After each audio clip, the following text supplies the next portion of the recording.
are a few of my favourite things. When I first became vegan and started looking for cookbooks to help me out, nearly every single one that I found was American. And whilst there's nothing wrong with that per se, there is a definite cultural difference between what the British like to eat and what Americans like to eat, as well as the fact that I had to learn completely new measurements and some ingredients just aren't available in this country.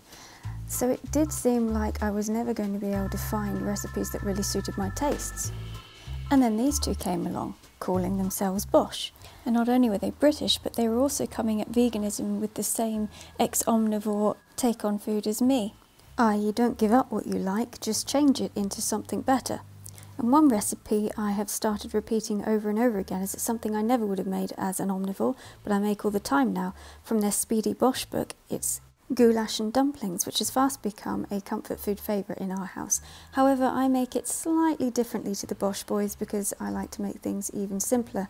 So this is how I make their version of Goulash and Dumplings. So first I prep my fresh vegetables, an onion, 2 cloves of garlic, and I would usually use carrots, but we had a couple of old parsnips that really needed using up, so they all got chopped up and put in. Heat up some oil and then saute all the vegetables until they're just starting to get a bit soft.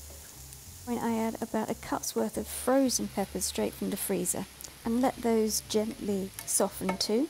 And then because I don't have any caraway seeds, which is what they suggest, I just added in a teaspoon of cumin and stirred that in. Next I added a vegetable stock cube and a tin of chopped tomatoes, as well as half a cup of water which I used to swill out the can so that I got all of the tomato juices in.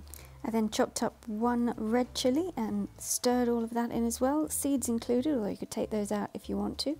And then 2 teaspoons of mixed herbs instead of the bay leaves, 1 tablespoon of smoked paprika and a teaspoon of sugar.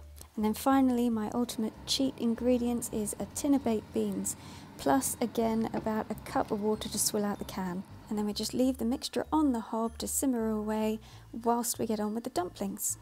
And whilst I'm weighing out 150 grams of plain flour here, let me tell you, these dumplings are the best dumplings I think I've ever made without suet in. You don't even miss the suet, they are just so incredibly tasty. So if you don't make anything else from this, next time you want some dumplings, definitely follow this recipe for them. So to the flour, add half a teaspoon of salt and a teaspoon of baking powder, and I usually add a good tablespoon's worth of dried parsley.